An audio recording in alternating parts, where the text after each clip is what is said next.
Assalamualaikum everyone. I hope everyone is fine with the grace of Almighty Allah and doing very well.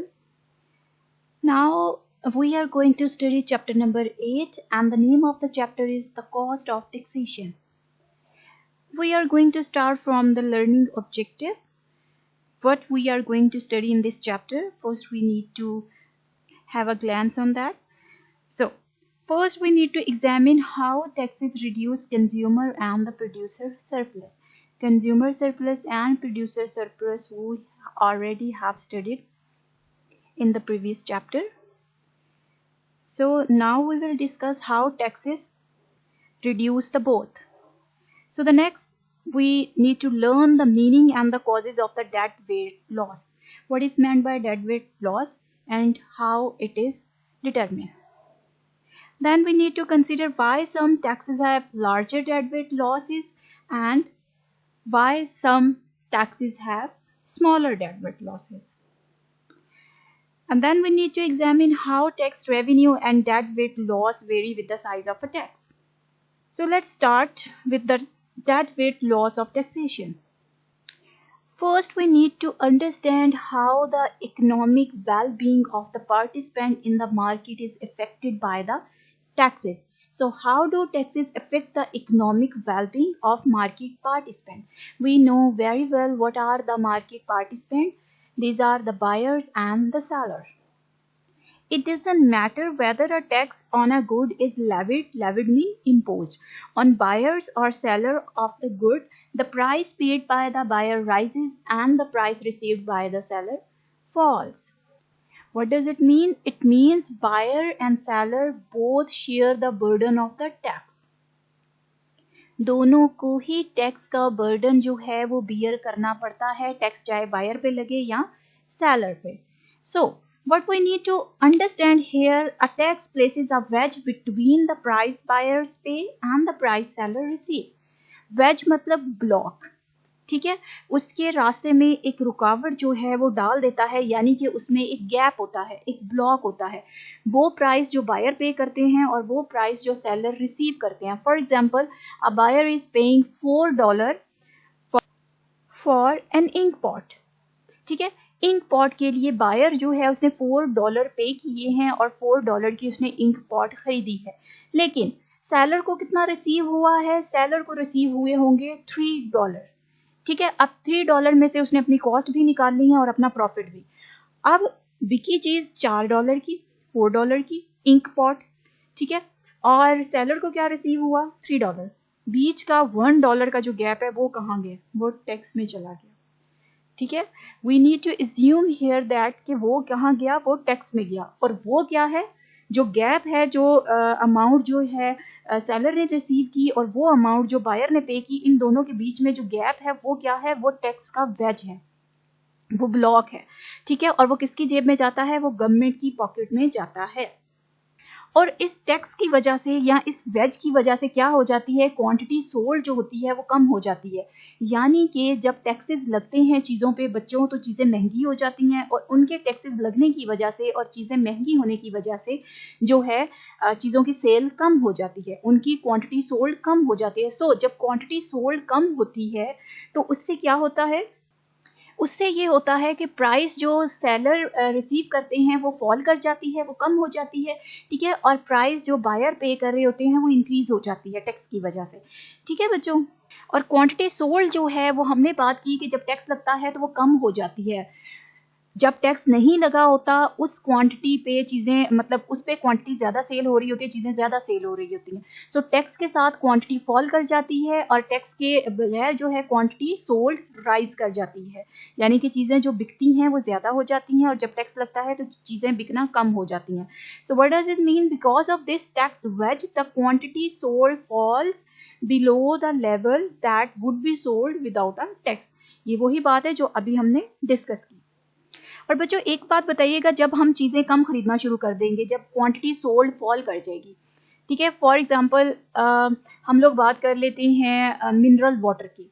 Mineral water जब महंगा होता है, जब tax लगना शुरू होता है तो मिनरल वाटर की मार्केट जो है उसका साइज कम हो जाता है. क्यों? क्योंकि उसकी सेल कम होगी. जब उसकी बिक्री कम हो जाएगी, ठीक है, वो कम बिकेगी, तो क्या होता है, उसके कम होने की वजह से मार्केट का साइज जो है वो श्रिंक कर जाता है, छोटा हो जाता है। ठीक है बच्चों, the size of the market for the good shrinks. कौन सा गुड? वही गुड जिसके ऊपर टैक्स इम्पोज किया गया है।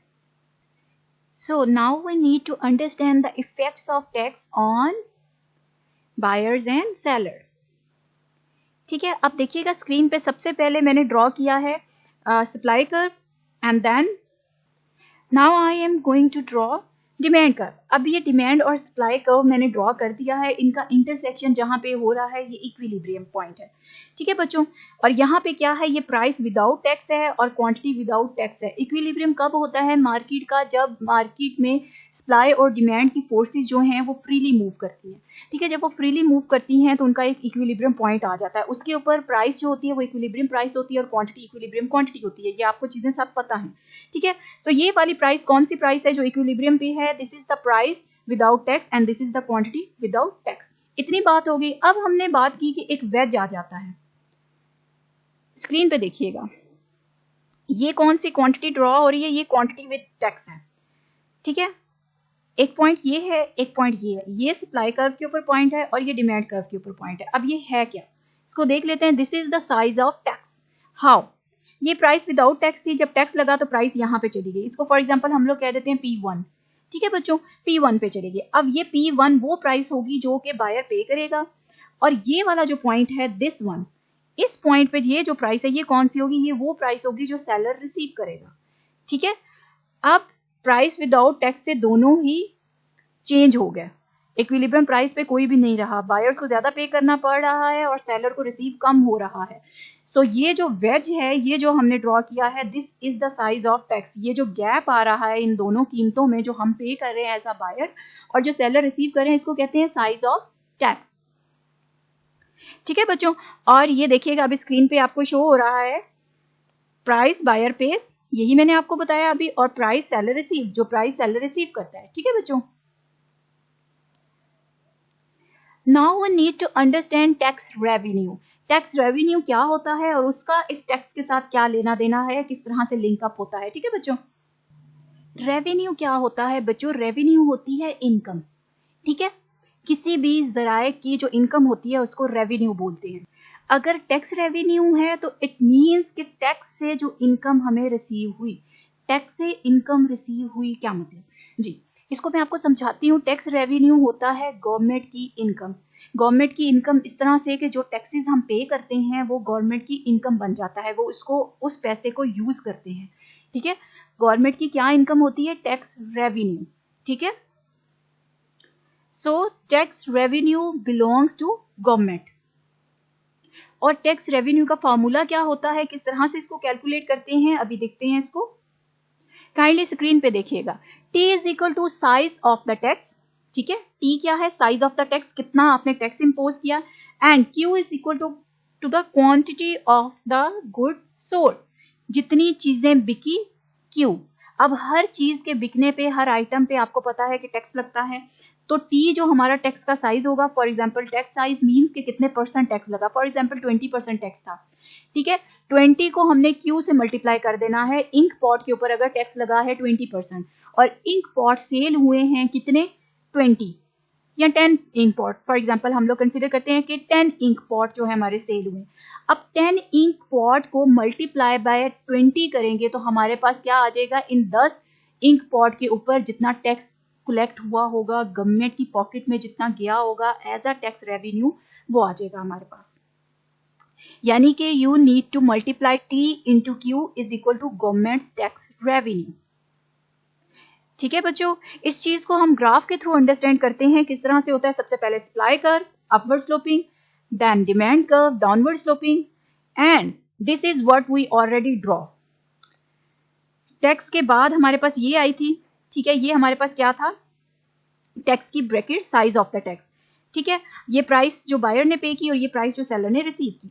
अब इसको हम देख लेते हैं किस तरह से हम क्या कहेंगे। और ये था हमारे पास इक्विलिब्रियम पॉइंट। देखिएगा स्क्रीन पे ड्रॉ हो रहा है, ये मिडल वन जो पॉइंट है ये क्या है हमारे पास? इक्विलिब्रियम। यहाँ पे क्या थी? Quantity without tax. अब हम देखेंगे कि ये था साइज ऑफ टैक्स जिसको कि हमने T कहा। ठीक है, और ये क्वांटिटी सोल्ड है। कैसे?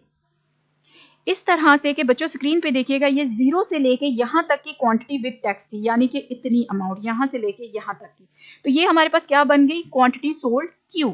अब हमने बात की टैक्स रेवेन्यू क्या होता है? T into Q। तो टैक्स रेवेन्यू का एरिया कौन सा बनेगा? ये T इंटू Q। Q ये है, T ये है, T इंटू Q। तो ये सारा जो स्क्वायर हमारे पास आ रहा है ये टैक्स रेवेन्यू होगा जो कि गवर्नमेंट की पॉकेट में जाएगा। यहाँ अब ये कंज्यूमर सरप्लस है, ये वाला ट्रायंगल छोटा सा, और ये वाला हमारे पास प्रोड्यूसर सरप्लस है। अब आपने देखा बच्चों कि इतना पैसा सारा जो है ये टैक्स में चला गया। कैसे? हमने तो पढ़ा था कंज्यूमर सरप्लस और प्रोड्यूसर सरप्लस जो होता है वो यहाँ से अलग अलग होता है। इक्विलिब्रियम पॉइंट की यहाँ लाइन ड्रॉ होती है, ठीक है, पिछले चैप्टर में हमने यही पढ़ा। ऊपर वाला पोर्शन कंज्यूमर सरप्लस और नीचे वाला पोर्शन प्रोड्यूसर सरप्लस, और वो इक्वली जो है डिस्ट्रीब्यूट होता है। यही हमने लर्न किया था, ठीक है बच्चों। अब यहाँ पे क्या हुआ कि अब इतना पोर्शन टैक्स में चला गया। अब इतना पोर्शन टैक्स में चला गया तो ऑब्वियसली जो है कंज्यूमर और प्रोड्यूसर सरप्लस कम हो गया। कम हो के ये रह गया हमारे पास प्रोड्यूसर सरप्लस, और ये हमारे पास कंज्यूमर सरप्लस। और ये वाला एरिया क्या है? ये एरिया वो एरिया है बच्चों जो लोगों ने खरीदना छोड़ दिया, क्वांटिटी छोड़ दी। किसकी वजह से? इस टैक्स की वजह से, इस हैबतनाक टैक्स की वजह से ये वाली क्वांटिटी जो है लोगों ने खरीदना ही छोड़ दी। यानी कि ये मुनाफा तो सीधा सीधा हमारे हाथ से निकल गया, क्योंकि टैक्स ज्यादा लग गया, लोगों ने खरीदना कम कर दिया। ठीक है बच्चों, अब इसको हम कहेंगे क्या? आगे चल के देखते हैं। अब यहाँ पे हम देखेंगे कि किस तरह से टैक्स इफेक्ट करता है मार्केट पार्टिसिपेंट्स को, बायर्स को और सेलर्स को। सबसे पहले तो कंज्यूमर और प्रोड्यूसर का जो वेलफेयर है वो चेंज हो जाता है। वेलफेयर मीन उनका बेनिफिट, उनका जो मुनाफा होता है, उनका जो सरप्लस होता है वो चेंज हो जाता है। So a tax on a good reduces consumer surplus and producer surplus. ठीक है बच्चों, जब टैक्स लगता है गुड पे तो कंज्यूमर और प्रोड्यूसर सरप्लस दोनों डिक्रीज हो जाते हैं। किस तरह से होते हैं? अभी पीछे स्लाइड पे मैंने आपको ग्राफ में बताया कि वो टैक्स की ब्रैकेट बीच में आ जाती है जिसकी वजह से दोनों कम हो जाते हैं। So now because the fall in consumer and the producer surplus exceeds tax revenue, the tax is said to be imposed a deadweight loss. अब यहाँ पे वो ये कह रहे हैं क्योंकि फॉल हो जाता है कंज्यूमर और प्रोड्यूसर सरप्लस भी, ठीक है, दोनों कम हो जाते हैं और वो ज्यादा कम होते हैं टैक्स रेवेन्यू की निस्बत। टैक्स रेवेन्यू जो है वो इतना नहीं होता जितना के कंज्यूमर और प्रोड्यूसर सरप्लस में फॉल आ जाता है। ठीक है, उनका फॉल ज्यादा होता है क्योंकि वो जो टैक्स रेवेन्यू है वो तो कंज्यूमर और प्रोड्यूसर का दोनों का मिला के वो बनाया जाता है ना, कि कितना कितना दोनों को लॉस हुआ। वो टैक्स रेवेन्यू ज्यादा होता है कंज्यूमर सरप्लस से भी और producer surplus. The tax is said to impose a deadweight loss, consumer surplus से भी और प्रोड्यूसर सरप्लस से भी।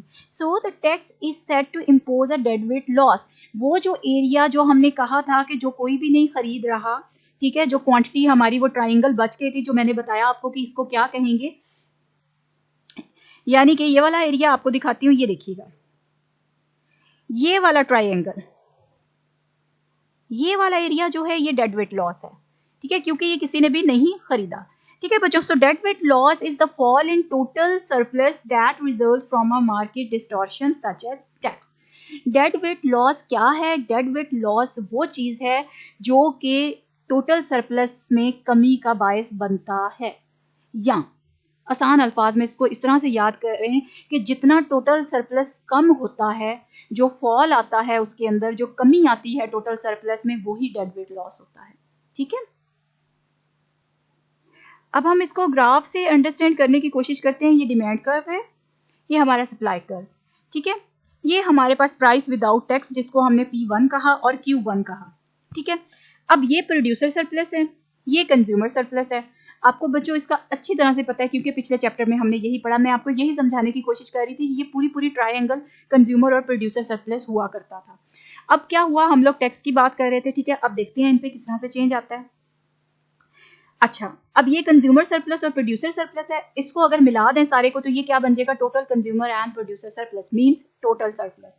ठीक हो गया। अब गौरतलब बात ये है कि ये वाले जो एरियाज हैं, ये ब्रैकेट देखिएगा, ये वाला पोर्शन जो है ये टैक्स का पोर्शन है, ठीक है, इतना। और ये वाली जो ट्रायंगल बनेगी जिसमें ये ABC लिखी आपको दिखाती हूँ, हाँ जी, ये पोर्शन क्या है? ये कंज्यूमर सरप्लस है, ए वाला पोर्शन, एफ वाला पोर्शन प्रोड्यूसर सरप्लस, ये बी एंड डी ये हमारे पास है टैक्स, और ये सी और ई हमारे पास जो बचा हुआ है ये क्या है, इसको अब हम देखते हैं एक टेबल के थ्रू।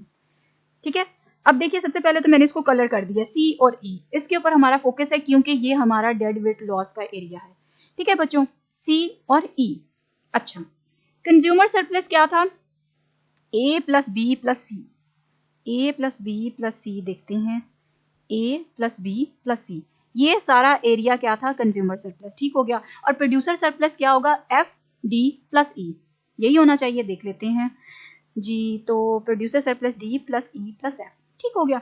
अब विद टैक्स, विद टैक्स जैसे कि मैंने आपको बताया था कि कंज्यूमर सरप्लस क्या होगा, ए, और प्रोड्यूसर सरप्लस क्या होगा, एफ।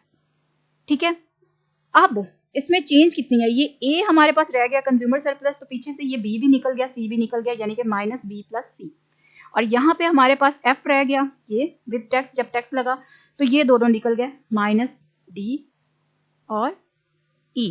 ठीक है, और टैक्स रेवेन्यू को देखिएगा, जब हमारे पास विदाउट टैक्स का कॉलम था, ये विदाउट टैक्स है। ठीक है, विदाउट टैक्स कंज्यूमर सरप्लस इतना था, प्रोड्यूसर सरप्लस इतना था, और विद टैक्स इतना था, कंज्यूमर सरप्लस और प्रोड्यूसर सरप्लस एफ था। ठीक है, अच्छा विदाउट टैक्स तो टैक्स रेवेन्यू कोई नहीं होगा, टैक्स की इनकम कोई नहीं होगी क्योंकि टैक्स नहीं लागू था। जब टैक्स लगा तो बी और डी का पोर्शन जो था वो टैक्स का था। हम लोग देखते हैं बी और डी कहाँ है, ये है बी और डी, ये मैंने आपको बताया था बी और डी, इसको मिला देंगे तो ये क्या बन जाएगा, टैक्स। ये देखिएगा ये टैक्स है, tax revenue B plus D, so B plus D change आया इसमें। ठीक है, अच्छा अब टोटल सरप्लस यहाँ पे कितना था, A plus B plus C plus D plus E plus F.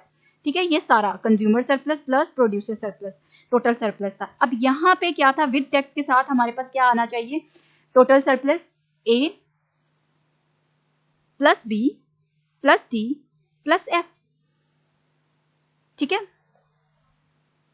अब यहाँ पे आप थोड़े कंफ्यूज हो रहे होंगे, ये ए था यहाँ पे कंज्यूमर सरप्लस और प्रोड्यूसर सरप्लस एफ था, वो आ गया। अब ये बी प्लस डी तो टैक्स रेवेन्यू था, ये बीच में क्यों आया बच्चों, टोटल सरप्लस में तो आएगा ना, जो टैक्स का ये हिस्सा है बी प्लस डी, ये टोटल सरप्लस में ही तो हम लोग पे कर रहे हैं, यानी कि ये कंज्यूमर और प्रोड्यूसर की पॉकेट से ही तो जा रहा है, तो फिलहाल वो यहीं पे आएगा टोटल सरप्लस में, A plus B plus D plus F. लेकिन टोटल सरप्लस का ये वाला पोर्शन जो है ये टैक्स में चला जाएगा, यहाँ पे बी प्लस डी। ठीक है, सो यहाँ पे जो चेंज आई है वो क्या चेंज आई है, यहाँ इस वाले टोटल सरप्लस में से ये दो चीजें निकली हैं, वो क्या है, सी और डी, सॉरी सी और ई। ठीक है, सी दिस वन एंड ई, ये यहाँ पे आ गया सी और ई जो कि माइनस हुआ है, यानी कि इसमें नहीं शो हो रहा। तो ये सी ई क्या है, मैंने आपको कहा था कि सी ई आप जहन में रखिएगा, सी ई स्क्रीन पे देखें, ये सी है और ये ई है, ये क्या है बच्चों, यही डेड वेट लॉस है। ठीक है बच्चों, the area C plus E shows the fall in the total surplus and is the dead weight loss of the tax. ठीक है बच्चों, अंडरस्टैंड, कोई कंफ्यूजन तो नहीं है। मजीद इसको अभी हम ग्राफ से अंडरस्टैंड करेंगे, आपको मजीद क्लियर होता जाएगा। हमारा इस चैप्टर में मेन फोकस क्या है, dead weight loss. So the change in total welfare includes decrease in consumer surplus। जो टोटल वेलफेयर में चेंज आई है वो क्या था कि डिक्रीज हो गया था कंज्यूमर सरप्लस और डिक्रीज हो गया था प्रोड्यूसर सरप्लस। ठीक है, ये दोनों डिक्रीज हो गए थे। And increase in tax revenue, और टैक्स रेवेन्यू जो था वो बढ़ गया था, पहले नन था और फिर वो हो गया था बी प्लस डी। ठीक है, increase in tax revenue and losses to the buyer and the seller, loss हुआ था बायर को भी और सेलर को भी, और जो कि एक्सीड कर रहा था, exceed the revenue raised by the government. And then this fall in total surplus is called dead weight loss. जो फॉल आता है टोटल सरप्लस में उसको हम लोग क्या बोलते हैं, डेड वेट लॉस। अब लॉसेस जो हुए बायर को और सेलर को, वो एक्सीड कर रहे थे revenue raised by the government. किस तरह से, इसको हम लोग देख लेते हैं। अच्छा बच्चों, ये वाला पॉइंट जो है, the losses to the buyer and the seller exceeds the tax revenue, किस तरह से, सबसे पहले कंज्यूमर को देखिएगा, बायर को, ये बायर का बेनिफिट है। ठीक है, पहले कितना बायर का बेनिफिट था, ये सारा पोर्शन, ये सारा पोर्शन बायर का बेनिफिट था। ठीक है बच्चों, ये ये कंज्यूमर सरप्लस ग्रीन कलर का और ये प्रोड्यूसर सरप्लस पर्पल कलर का, ये सारे इनके बेनिफिट्स थे। फिर क्या हुआ कि ये टोटल सरप्लस है, ठीक है, इसको क्लियर है। अच्छा, फिर क्या हुआ कि जब टैक्सेस लगे तो ये वाले पोर्शंस बन गए। अब ये वाला सारा हिस्सा प्रोड्यूसर का था, ये उसका सारा फायदा ही फायदा था। अब उस फायदे में से इतना चला गया टैक्स में, यानी कि ये डी वाला पोर्शन टैक्स रेवेन्यू था, ठीक है, टैक्स रेवेन्यू था, टैक्स की इनकम जो कि गवर्नमेंट को एज अ गेन हासिल हुई, ठीक है, उसको मुनाफा हुआ। लेकिन अब जो नुकसान हुआ है प्रोड्यूसर का वो इस गेन से ज्यादा है। कैसे? ये वाली ट्रायंगल भी है और ये वाली ट्रायंगल भी है, लेकिन ये लॉस है, ये बेनिफिट है। सो हमने कैसे एरिया मेजर करना है? डी भी लॉस हुआ प्रोड्यूसर का क्योंकि वो टैक्स में चला गया, और ई भी लॉस हो गया। अब डी और ई मिला के इतना बड़ा ये वाला पोर्शन सारे का सारा लॉस में चला गया, और बेनिफिट कितना है प्रोड्यूसर के पास? सिर्फ इतना सा। सो जो लॉसेस हैं प्रोड्यूसर के या कंज्यूमर के वो ज्यादा हैं टैक्स रेवेन्यू से। रेवेन्यू के पोर्शन कितना गया? इतना। लेकिन जो इसको नुकसान हुआ वो ज्यादा हुआ प्रोड्यूसर को। इसी तरह कंज्यूमर का ये वाला पोर्शन है बेनिफिट का, और इतना पोर्शन उसका टैक्स में चला गया जो कि टैक्स रेवेन्यू बन गया गवर्नमेंट का, और ये वाला पोर्शन भी उसका लॉस में गया इस टैक्स की वजह से। सो उसका टोटल लॉस कितना है? बी प्लस सी, ये वाला सारा एरिया, बी प्लस सी ये एरिया, ठीक है। सो टैक्स रेवेन्यू में तो सिर्फ बी किया, लेकिन उसका लॉस कितना हुआ? B plus C. So the losses to the buyers and seller exceed the what? Tax revenue. ये वाला पॉइंट अब क्लियर हुआ आपको? Losses to the buyers and the sellers exceed the tax revenue raised by the government, ठीक है। So this fall in total surplus is called dead weight loss. ये होता है बच्चों dead weight loss. Dead weight loss तो हमने पढ़ लिया, यहां तक हमें सब समझ आ गया। अब इसको मैं एक एग्जांपल के थ्रू आपको बताऊंगी ताकि आप बेटर अंडरस्टैंड करें और आप भूल ना पाए, ताकि आपको याद रहे, ठीक है। दो कैरेक्टर्स हैं, दोनों आपने याद रखने हैं, एमी एंड जैसी। दो लोग हैं, एक एमी है, ठीक है, और दूसरे कौन है? जैसी। ये एग्जांपल आपको अभी स्क्रीन पे शो हो जाएगी, पहले गौर से सुनिएगा। एमी एंड जैसी। जैसी जो है वो क्लीनर है, ठीक है, एमी जो है ये एक हाउस होल्ड है। एमी ने अपना रूम साफ करवाने के लिए जैसी के साथ एक डील की कि मुझे मेरा रूम जो है वो साफ करके दे दो। अब जैसी जो है उसको ये काम करने की कॉस्ट जो पड़ रही थी वो $80 पड़ती है, फॉर एग्जाम्पल, ठीक है, $80 पड़ती है उसको। यहाँ पे अपॉर्चुनिटी कॉस्ट उसको कह रहे हैं। अपॉर्चुनिटी कॉस्ट इस तरह से कि कहीं पे अगर $80 उसको मिल रहे थे कोई काम करने के, तो उसको वो छोड़ के काम यहाँ पे आना पड़ेगा। सो अगर जैसी वो वाला काम जहाँ से उसको पहले $80 मिल रहे हैं वो छोड़ के अगर इस काम में आती है एमी का रूम साफ करने के लिए, तो एमी को कम से कम उसे $100 पे करने चाहिए। अब जैसी को फायदा हुआ कितना? $20 का, क्योंकि वो 80 में पहले काम कर रही थी, उसको यहाँ से ऑफर हुई $100 की, तो $20 का उसको फायदा हो गया, ठीक है। अब एमी को इसमें क्या फायदा है? एमी कहता है कि जी मेरे लिए मेरा कमरा साफ हो जाए, चाहे $120 में ही सेटिंग हो जाए, ठीक है, सेटलमेंट हो जाए, एग्रीमेंट हो जाए कि वो मेरा रूम क्लीन कर दे। लेकिन होता क्या है कि दोनों सेट कर जाते हैं, $100 पे डील डन हो जाती है। अब देखिए दोनों फायदे में है। जैसी को फायदा है कि उसको $20 मिल रहे हैं, एमी को भी फायदा है। एमी को क्या फायदा है कि एमी कहती थी कि मेरा जो रूम है वो साफ हो जाए, चाहे $120 ही मुझे जो है पे करने पड़े, यानी कि उसके लिए सेटिस्फेक्शन $120 की थी कि उसका रूम साफ हो जाए। उसको इतनी खुशी है कि जैसे उसने $120 पे करके उसको साफ करवाया, उसको कोई मसला नहीं है। सो अब उसको 120 पे करना चाह रही थी, वो विलिंग थी, ठीक है, और जैसी की सर्विस खरीदना चाह रही थी। बायर कितना पे करना चाह रहा था? $120, यानी कि एमी, ठीक है, और बायर ने कितना पे किया? $100, यानी कि किसने? एमी ने। तो एमी को भी कितना फायदा हुआ? $20 का। जहां उसने 120 में क्लीनर हायर करना था उसको $100 में मिल गया, ठीक है, 100 में। तो उसको भी कितना फायदा हुआ? $20 का। ये वही गाड़ी वाली एग्जांपल के साथ इसको रिलेट कीजिएगा कि गाड़ी आप खरीदना चाह रहे थे 9 लाख की, या गाड़ी आप खरीदना चाह रहे थे 10 लाख की, और आपको गाड़ी मिल जाती है 9 लाख की। वो 1 लाख का जो आपको फायदा हुआ वो क्या है? वो बायर का सरप्लस है। इसी तरह अब एमी जो है उसको फायदा हुआ 20 का, जैसी को भी 20 का हुआ। अब दोनों को 20-20 का फायदा है, ठीक है, ये बात तो हुई टैक्स से पहले की, टैक्स नहीं लगा। फिर ऐसा होता है कि गवर्नमेंट टैक्स लगा देती है $50 इस सर्विस को हायर करने के चार्जेस।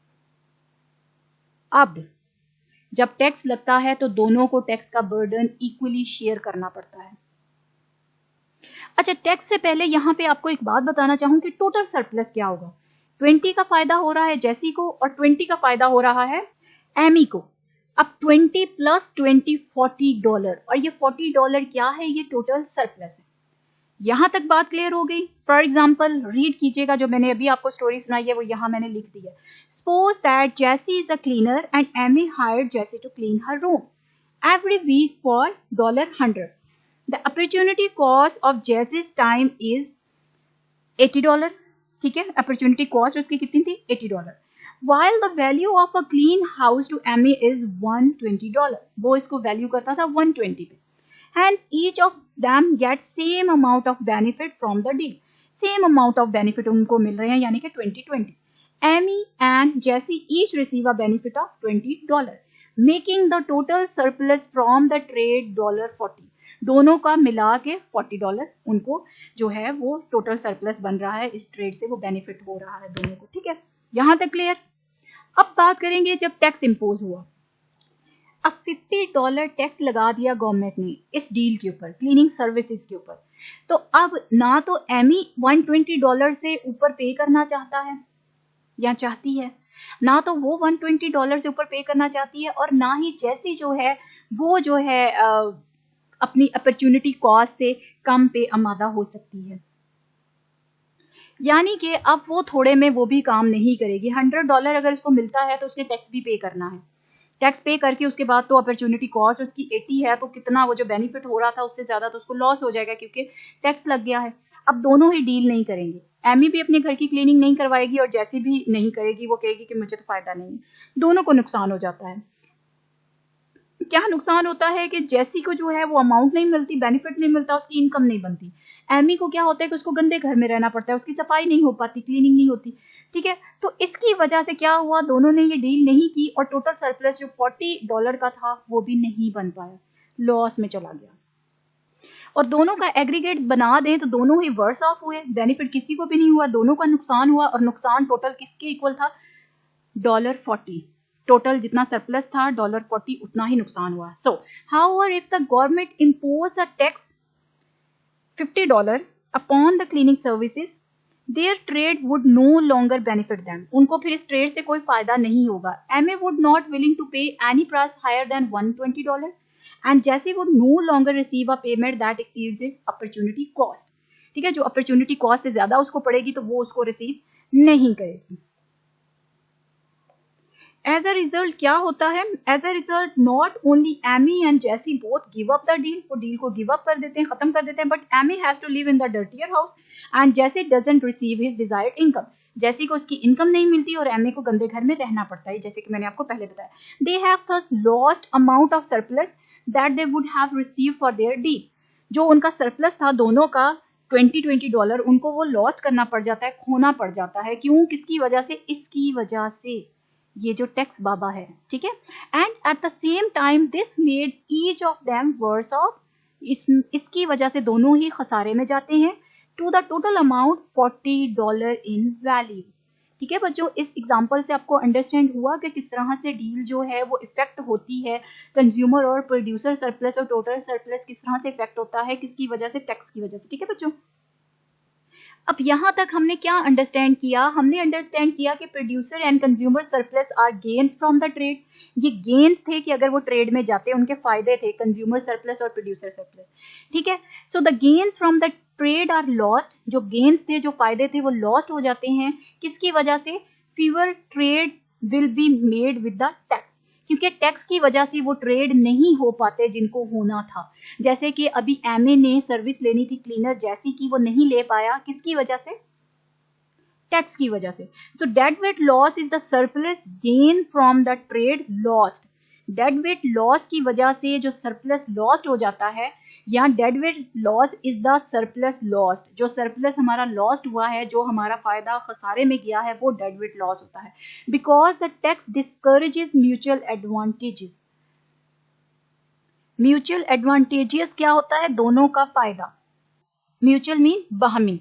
ठीक है बच्चों, इसको अब हम ग्राफ के थ्रू समझने की कोशिश करते हैं। सबसे पहले supply curve as usual, then demand curve. अब ये मैंने ड्रॉ किया प्राइस विदाउट टैक्स यानी कि इक्विलिब्रियम, और ये है प्राइसेस विद टैक्स यानी कि टैक्स ब्रैकेट, यहाँ वेज। अब क्वांटिटी क्या हुई स्क्रीन पे देखिएगा, Q1 से इधर मूव करेगी Q2 की तरफ। देखिएगा ये टैक्स की वजह से क्वांटिटी डिक्रीज हो गई, ठीक है, क्वांटिटी सोल्ड। और इसके डिक्रीज होने की वजह से क्या इफेक्ट हुआ कि ये जो हमारा एरो है ये क्या शो करता है? Reduction in quantity due to tax. Tax की वजह से हमारी क्वांटिटी डिक्रीज हो गई, ये बात की। अच्छा, अब ये वेज जो है ये हमें शो करता है size of tax. Already we understand that, ठीक हो गया। अब ये वाला पोर्शन जो है ये रेड वाला, ये क्या है?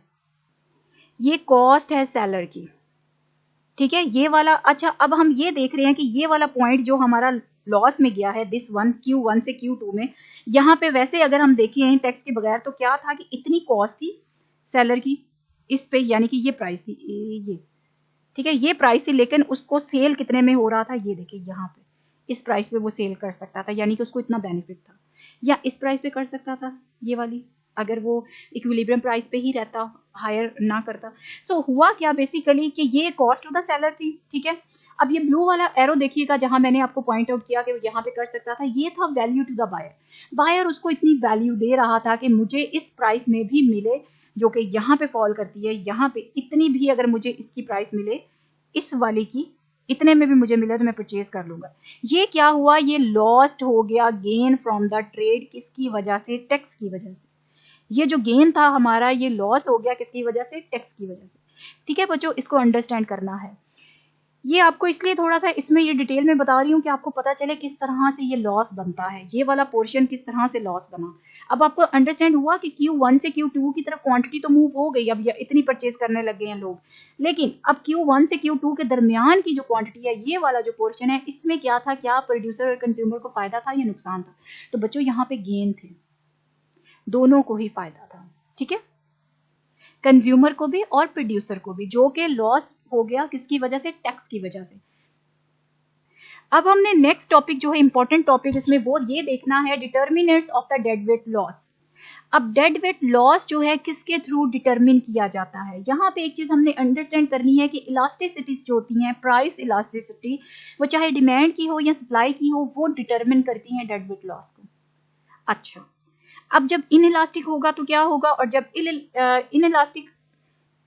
इनइलास्टिक होगा तो क्या होगा, और जब इलास्टिक होगा। सबसे पहले हम लोग देखते हैं price elasticity of supply and demand determine whether the dead weight loss from a tax is large और अ स्मॉल। अब जो डेड वेट लॉस होता है टैक्स की वजह से, वो स्मॉल होगा या लार्ज होगा, ये कौन डिटरमिन करता है? इलास्टिसिटीज। जितना ज्यादा इलास्टिक होगा उतना ज्यादा डेड वेट लॉस ज्यादा होगा। इलास्टिक होगा तो डेड वेट लॉस ज्यादा होगा, इनइलास्टिक होगा तो डेड वेट लॉस स्मॉलर होगा, ठीक है। यानी कि when the demand curve is relatively inelastic, dead weight loss from the tax is smaller comparing to the more elastic demand curve. यानी कि मोर इलास्टिक डिमांड कर्व में डेड वेट लॉस जो है वो लार्जर होगा। डिमांड कर्व अगर elastic है तो इट्स मीन के डेड वेट लॉस भी ज्यादा होगा, और वाइस वर्सा, डिमांड कर्व हो या सप्लाई कर्व हो, दोनों में। So as the elasticity of the supply and the demand increases, जैसे जैसे इलास्टिसिटीज बढ़ती जाएंगी, so does the dead weight loss resulting from a tax. Dead weight loss भी बढ़ता जाएगा, ज्यादा इलास्टिक होगा तो डेड वेट लॉस भी ज्यादा होगा, अगर इनइलास्टिक होगा तो डेड वेट लॉस कम होगा, which means the greater the elasticities of demand and supply, the greater the deadweight loss of the tax, the larger the decline in the equilibrium quantity. अच्छा, सबसे पहले तो हमने ये ब्लू पोर्शन पढ़ा, the larger the elasticity of demand and the supply, the larger the tax dead weight loss of a tax. अब बीच वाला portion पढ़ते हैं, येलो वाला, क्या कहते हैं? the greater the elasticities of demand and supply, the larger the decline in equilibrium quantity, उतनी ही equilibrium quantity कम होती जाएगी, ठीक है। यानी कि इसमें क्या हमने समझना है कि इक्विलिब्रियम क्वांटिटी का यहाँ क्यों जिक्र किया जा रहा है कि पहले जितनी क्वांटिटी सेल हो रही थी अब उतनी क्वांटिटी सेल नहीं होगी, अब क्वांटिटी कम सेल होगी। ज्यादा इलास्टिक होगा तो वो भी क्या हो जाएगी? कम हो जाएगी। ठीक है बच्चों, समझना आपने, ये है ग्रेटर होगी इलास्टिसिटी डिमांड और सप्लाई की तो डेड वेट लॉस भी ग्रेटर होगा। ठीक है, इसको अब हम ग्राफ से भी देखेंगे ताकि अंडरस्टैंड हो। सबसे पहले हमने ये देखना है कि what determine the size of the dead weight loss from a text. अब क्या चीज है जो डिटरमिन करती है? It depends upon how much the quantity supplied and quantity demanded responded to the change in the price, यानी कि elasticity. What determines the size of the dead weight loss from a text? Elasticity या price elasticity of demand and supply determines the size of the dead weight loss from a text. क्या चीज determine करती है? इलास्टिसिटीज को determine करती है। So which in turn depends upon the price elasticity of supply and demand. ठीक है बच्चों, so the following example show what happens to the dead weight loss when the size of the text remains the same and the demand curve is same but supply elasticity changes and supply curve is the same but the demand elasticity. अच्छा, यहाँ पे क्या है, एक जगह पे हम लोग डिमांड कर्व को सेम रखेंगे और सप्लाई को चेंज करेंगे, इलास्टिक करके देखेंगे और इन इलास्टिक करके देखेंगे और फिर देखेंगे कि उसका क्या असर होता है हमारे कर्व के ऊपर, सॉरी हमारे डेड वेट लॉस के ऊपर। और दूसरी दफा में हम लोग क्या करेंगे कि हम लोग दूसरे कर्व को जो है वो स्टिल कर देंगे, सप्लाई कर्व को स्टिल कर देंगे, ठीक है, उसको नहीं छेड़ेंगे, लेकिन डिमांड कर्व को हम इलास्टिक और इन इलास्टिक करके देखेंगे कि उसका डेड वेट लॉस पे क्या असर होता है।